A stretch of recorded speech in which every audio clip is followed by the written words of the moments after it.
Meghan Markle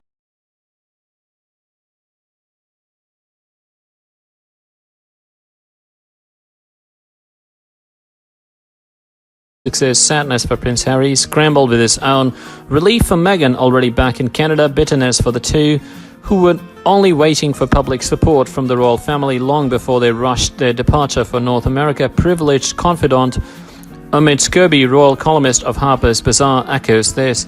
Bright, cheeky pink, invigorated by the fresh Canadian air, the great outdoors, his reunion with his son Archie, and a sanitary distance with Windsor, returning to Vancouver on a commercial flight the same evening of a disastrous reunion with the royal family at Westminster Abbey on March the 9th. Meghan Markle regained her zest for life and focused on the future, reflects of survival, small manifesto of resilience pending reprisals. His last day in Britain was a long series of humiliations between the indifference of the Cambridge, the embarrassment of the Sussexes, forced farewells to his collaborators.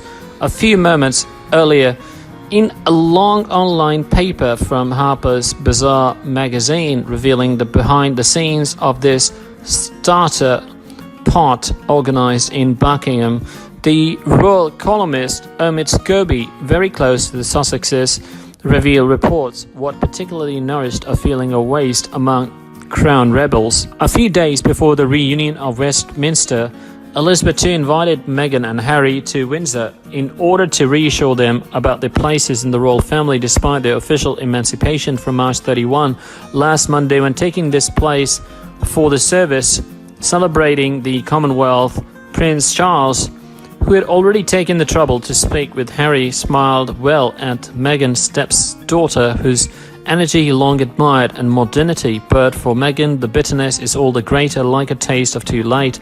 You can't help but wonder if everything would have been different if a family member or two had stood up to defend them. The Duchess has often been surprised by the lack of effusions within the royal family. But what puzzled her the most was the lack of support displayed during the storms that hit a couple.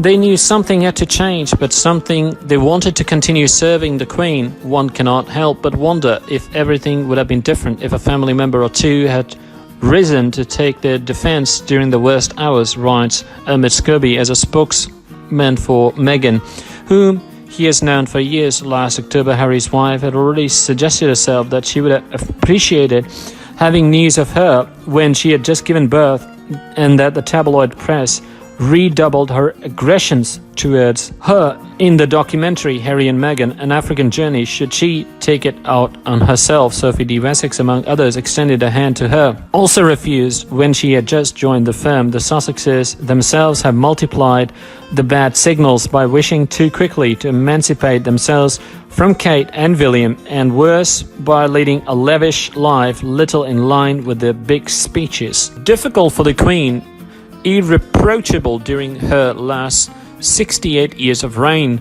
As for the other good pupils of the crown, marching in step to support the Sussexes, too eager to shake the line as they intended, in the same way that she had remained surprisingly silent at the death of Diana. Elizabeth II chose reserve, reason rather than emotion, dignity rather than lowering to the level of the British tabloids. Never explain, never complain, never justify yourself, never complain. Windsorian motto still incomprehensible for Meghan, obviously.